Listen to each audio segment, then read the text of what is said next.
Hello সুপ্রিয় অষ্টম শ্রেণীর শিক্ষার্থী বন্ধুরা, তোমাদের প্রত্যেককে তোমাদের প্রিয় চ্যানেল লাভ ফর নলেজের পক্ষ থেকে জানাচ্ছি সুস্বাগতম। তো সুপ্রিয় বন্ধুরা, আমি তোমাদের সঙ্গে শুভজিৎ স্যার আজকে আলোচনা করব তোমাদের অষ্টম শ্রেণীর ভূগোলের যে প্রথম অধ্যায় রয়েছে পৃথিবীর অন্দরমহল, এই চ্যাপ্টার থেকে অতি গুরুত্বপূর্ণ 33টি প্রশ্ন উত্তর নিয়ে। তো চলো বন্ধুরা, শুরু করছি আজকের আলোচনা। একেবারে শুরু থেকে শেষ অবধি যুক্ত থাকো, তাহলে অনেক কিন্তু তথ্য তোমরা জানতে পারবে। প্রথম যে প্রশ্ন, পৃথিবীর ব্যাসার্ধ এবং গড় ঘনত্ব কত?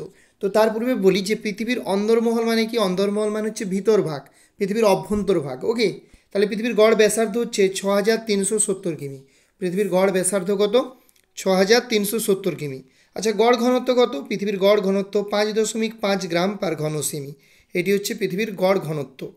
ভূপৃষ্ঠের গড় ঘনত্ব কত? ভূপৃষ্ঠের গড় ঘনত্ব হচ্ছে 2.6 থেকে 3.3 গ্রাম পার ঘন সেমি। তাহলে ভূপৃষ্ঠের গড় ঘনত্ব হচ্ছে 2.6 থেকে 3.3 গ্রাম পার ঘন সেমি। পৃথিবীর গভীরতম খনি কোনটি? দক্ষিণ আফ্রিকার রবিনসন দ্বীপ, এটি হচ্ছে পৃথিবীর গভীরতম খনি। এর গভীরতা হচ্ছে 3 থেকে 4 কিমি। এর গভীরতা কত? 3 থেকে 4 কিমি। ঠিক আছে, তারপর কি বলা হচ্ছে? পৃথিবীর গভীরতম কৃত্রিম গর্ত কোনটি? তাহলে পৃথিবীর গভীরতম কৃত্রিম গর্ত হচ্ছে উত্তর পশ্চিম রাশিয়ার কোলা উপদ্বীপের 12 কিমি গভীর গর্তটি পৃথিবীর গভীরতম কৃত্রিম গর্ত, মানে কৃত্রিম উপায়ে সৃষ্ট, মনুষ্য উপায়ে সৃষ্ট বা যন্ত্রপাতি ইউজ করে তৈরি করা গর্ত। তাহলে উত্তর পশ্চিম রাশিয়ার কোন কোলা উপদ্বীপের 12 কিমি গভীর গর্তটি পৃথিবীর গভীরতম কৃত্রিম গর্ত। পরের প্রশ্ন, পৃথিবীর গভীরতার সঙ্গে তাপমাত্রার সম্পর্ক কী? প্রতি 33 মিটার গভীরতায় 1 ডিগ্রি সেন্টিগ্রেড হারে তাপমাত্রা বাড়ে।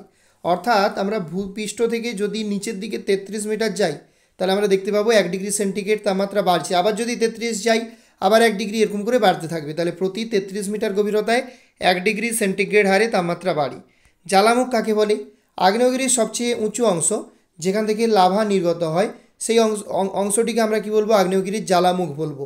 ওকে, তাহলে আগ্নেয়গিরির সবচেয়ে উঁচু অংশ যেখান থেকে লাভা নির্গত হয়, সেই অংশটি হচ্ছে আগ্নেয়গিরির জ্বালামুখ। ম্যাগমা ও লাভা কাকে বলে বা এদের পার্থক্য কী? তাহলে ম্যাগমা কাকে বলে আমরা দেখতেছি, দেখো। ভূগর্ভের পদার্থ সমূহ প্রচণ্ড চাপ এবং তাপের প্রভাবে গ্যাস ও বাষ্প মিশ্রিত হয়ে গলিত অবস্থায় থাকলে তাকে বলা হয় ম্যাগমা। ভূগর্ভের পদার্থ সমূহ প্রচণ্ড চাপ এবং তাপের প্রভাবে গ্যাস এবং বাষ্প মিশ্রিত হয়ে গলিত অবস্থায় থাকলে তাকে আমরা বলবো ম্যাগমা। আর লাভা আমরা কাকে বলবো? ম্যাগমা যখন কোনো পাথরের ফাটল বা পাহাড়ের মুখ দিয়ে বাইরে বেরিয়ে আসে, তখন তাকে বলে লাভা। ওকে, তারপরের প্রশ্ন দেখো, ভূতাপ শক্তি কাকে বলে? পৃথিবীর কেন্দ্রের তাপ ধীরে ধীরে পৃথিবী পৃষ্ঠের দিকে আসতে থাকে। পৃথিবীর কেন্দ্রের তাপ ধীরে ধীরে পৃথিবী পৃষ্ঠের দিকে আসতে থাকে, এই তাপ শক্তিকেই ভূতাপ শক্তি বলা হয়। কোন দেশ পৃথিবীর মধ্যে সবচেয়ে বেশি ভূতাপ শক্তি থেকে বিদ্যুৎ উৎপাদন করে? তাহলে উত্তর হবে ক্ষেত্রে আমেরিকা যুক্তরাষ্ট্র। কোন দেশ পৃথিবীর মধ্যে সবচেয়ে বেশি ভূতাপ শক্তি থেকে বিদ্যুৎ উৎপাদন করে? উত্তর হবে আমেরিকা যুক্তরাষ্ট্র। আইসল্যান্ড তাদের দেশের বিদ্যুতের চাহিদার কত শতাংশ ভূতাপ শক্তি দ্বারা মেটায়? উত্তর হবে 30% ভূতাপ শক্তি দ্বারা মেটায়। উষ্ণ প্রস্রবণ কি? পৃথিবীর অভ্যন্তরীণ তাপের প্রভাবে মাটির তলার জল বা ভৌমজল উত্তপ্ত হয়ে ফুটতে শুরু করে। ওই ফুটন্ত জল ভূপৃষ্ঠের ফাটল বা ছিদ্রপথ দিয়ে বাইরে বেরিয়ে এলে তাকে উষ্ণ প্রস্রবণ বলে। ভারতের কয়েকটি উষ্ণ প্রস্রবণের নাম লেখো। পশ্চিমবঙ্গের বক্রেশ্বর হবে, হিমাচল প্রদেশের মণিকরণ হবে, ছত্তিশগড়ের তাতাপানি, এগুলো হচ্ছে উষ্ণ প্রস্রবণের উদাহরণ। ঘনত্ব কাকে বলে? একক আয়তনের পদার্থের যতটুকু ভর আছে তার পরিমাণকে ওই পদার্থের ঘনত্ব বলে। তাহলে একক আয়তনে পদার্থের যতটুকু ভর আছে তার পরিমাণকে ওই পদার্থের ঘনত্ব বলা হয়। পৃথিবীর কেন্দ্রের কাছে থাকা পদার্থগুলির ঘনত্ব বেশি হয় কেন? পৃথিবীর জন্মের সময় খুব গরম এবং বেশি ঘন পদার্থগুলি মধ্যাকর্ষণ শক্তির টানে কেন্দ্রের দিকে চলে যায়, তাই পৃথিবীর কেন্দ্রের কাছে থাকা পদার্থগুলির ঘনত্ব বেশি হয়। সীমা এবং শিয়াল কাকে বলে? সীমা মহাসাগরের নিচে প্রধানত সিলিকন এবং ম্যাগনেসিয়াম দিয়ে গঠিত স্তরকে আমরা বলবো সীমা।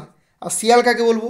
মহাদেশের নিচে প্রধানত সিলিকন এবং অ্যালুমিনিয়াম দিয়ে গঠিত স্তরকে আমরা বলবো শিয়াল। সীমাস্তর বা মহাসাগরীয় ভূত্বক গঠিত হয়েছে কি জাতীয় শিলা দিয়ে? তাহলে সীমাস্তর বা মহাসাগরীয় ভূত্বক গঠিত হয়েছে ব্যাসল্ট জাতীয় আগ্নেয় শিলা দিয়ে। ওকে, শিয়াল স্তর বা মহাদেশীয় ভূত্বক গঠিত হয়েছে কি জাতীয় শিলা দিয়ে? গ্রানাইট জাতীয় আগ্নেয় শিলা দিয়ে। বিযুক্তি রেখা কাকে বলে? ভূপৃষ্ঠ থেকে পৃথিবীর কেন্দ্র পর্যন্ত যেখানে যেখানে ভূমিকম্প তরঙ্গের গতিবেগ পরিবর্তিত হয় সেই স্থানকে বিযুক্তি রেখা বলে। শিয়াল এবং সীমাস্তরের মাঝে কোন বিযুক্তি রেখা আছে? উত্তর হবে কনরাড বিযুক্তি রেখা রয়েছে শিয়াল এবং সীমা স্তরের মাঝে। Journey to the centre of the earth গ্রন্থটি কার লেখা? জুল ভার্নের লেখা journey to the centre of the earth. পৃথিবীর অভ্যন্তরের কত কিমি পর্যন্ত অংশ গুরুমণ্ডল? এখানকার উষ্ণতা কত? তাহলে পৃথিবীর অভ্যন্তরের 2900 কিমি পর্যন্ত অংশ হচ্ছে গুরুমণ্ডল। এখানকার উষ্ণতা হচ্ছে 2000 থেকে 3000 ডিগ্রি সেলসিয়াস। ভূত্বকের প্রধান উপাদান কি? ভূত্বকের প্রধান উপাদান হচ্ছে অক্সিজেন। ক্রোফেসীমা এবং নিফেসীমা স্তর কাকে বলে? ক্রোফেসীমা গুরুমণ্ডলের 30 থেকে 700 কিমি পর্যন্ত অংশ। ক্রোফেসীমা আমরা কাকে বলবো? গুরুমণ্ডলের 30 থেকে 700 কিমি পর্যন্ত অংশে ক্রোমিয়াম, লোহা, সিলিকন এবং ম্যাগনেসিয়ামের প্রাধান্য দেখা যায়। এই অংশটিকেই ক্রোফেসীমা স্তর বলে। নিফেসীমা গুরুমণ্ডলের 700 থেকে 2900 কিমি পর্যন্ত অংশে নিকেল, লোহা, সিলিকন এবং ম্যাগনেসিয়ামের প্রাধান্য দেখা যায়। এই অংশটিকে নিফেসীমা স্তর বলা হয়। ভূত্বক এবং গুরুমণ্ডলের মাঝে কোন বিযুক্তি রেখা অবস্থান করেছে? তাহলে উত্তর হবে মোহরো-ভিসিক বিযুক্তি রেখা রয়েছে ভূত্বক এবং গুরুমণ্ডলের মাঝে। ওকে, ক্রোফেসীমা এবং নিফেসীমা স্তরের মাঝে কোন বিযুক্তি রেখা অবস্থান করেছে? উত্তর হবে রেপিত্তি বিযুক্তি রেখা। শিলামণ্ডল কী নিয়ে গঠিত? এর গভীরতা কত? ভূত্বক এবং গুরুমণ্ডলের উপরের অংশ নিয়ে গঠিত শিলামণ্ডল। এর গভীরতা হচ্ছে 100 কিমি। অ্যাস্ট্রোস্ফিয়ার কাকে বলে? এর অর্থ কী? শিলামণ্ডলের নিচে গুরুমণ্ডলের উপরের বিশেষ স্তরটিকে বলে অ্যাস্ট্রোস্ফিয়ার। এর অর্থ হচ্ছে দুর্বল স্তর। কেন্দ্রমণ্ডল এবং গুরুমণ্ডলের মাঝে কোন বিযুক্তি রেখা অবস্থান করছে? তাহলে উত্তর হবে গুটেনবার্গ বিযুক্তি রেখা কেন্দ্রমণ্ডল এবং গুরুমণ্ডলের মাঝে অবস্থান করছে। কেন্দ্রমণ্ডল কোন কোন খনিজ পদার্থ দিয়ে গঠিত? এখানকার গড় তাপমাত্রা কত? তাহলে কেন্দ্রমণ্ডল নিকেল এবং লোহা দিয়ে গঠিত, সেই কারণে এর নাম হচ্ছে নিফে। এখানকার গড় তাপমাত্রা 5000 ডিগ্রি সেলসিয়াস। কেন্দ্রমণ্ডলের অপর নাম কী ও কেন? অত্যন্ত ভারী নিকেল এবং লোহা দিয়ে তৈরি বলে কেন্দ্রমণ্ডলের অপর নাম হচ্ছে নিফে। অন্তঃকেন্দ্রমণ্ডল এবং বহিকেন্দ্রমণ্ডলের মাঝে কোন বিযুক্তি রেখা অবস্থান করছে? উত্তর হবে লেহম্যান বিযুক্তি রেখা অবস্থান করছে অন্তঃকেন্দ্রমণ্ডল এবং বহিকেন্দ্রমণ্ডলের মাঝে। পৃথিবীর চৌম্বকত্ব সৃষ্টিকারী ভূঅভ্যন্তরের স্তর কোনটি? পৃথিবীর চৌম্বকত্ব সৃষ্টিকারী ভূঅভ্যন্তরের স্তর হচ্ছে বহিকেন্দ্রমণ্ডল। সান্দ্র পদার্থ কাকে বলে? যে পদার্থ অর্ধেক তরল এবং অর্ধেক কঠিন অবস্থায় আছে তাকে সান্দ্র পদার্থ বলে। আমরা দইকে বলতে পারি দই হচ্ছে একটা সান্দ্র পদার্থ। যে পদার্থ অর্ধেক তরল এবং অর্ধেক কঠিন অবস্থায় আছে তাকে আমরা কি বলতে পারি? সান্দ্র পদার্থ আমরা তাকে বলি। তো সুপ্রিয় বন্ধুরা, এই ছিল আজকের আলোচনা। আজকের আলোচনাতে তোমাদের সঙ্গে আলোচনা করলাম তোমাদের অষ্টম শ্রেণীর ভূগোলের যে প্রথম অধ্যায় পৃথিবীর অন্দরমহল, সেখান থেকে top 33 most important question answer. আশা করি বন্ধুরা তোমাদের আলোচনাটি ভালো লাগলো। যদি ভালো লাগে অবশ্যই তোমার প্রিয় বন্ধুবান্ধবীদের সঙ্গে ভিডিওটি বেশি বেশি করে শেয়ার করে দাও। সেই সঙ্গে তোমরা যদি আমাদের চ্যানেলে নতুন হয়ে থাকো অবশ্যই চ্যানেলটি সাবস্ক্রাইব করে আমাদের চ্যানেলের সঙ্গে যুক্ত হয়ে যাও এরকম ধরনের ভিডিওগুলো সবার আগে পাওয়ার জন্য। তো সুপ্রিয় বন্ধুরা, দেখা হচ্ছে পরবর্তী ভিডিওতে। সবাই ভালো থেকো, সুস্থ থেকো। জয় হিন্দ, জয় ভারত।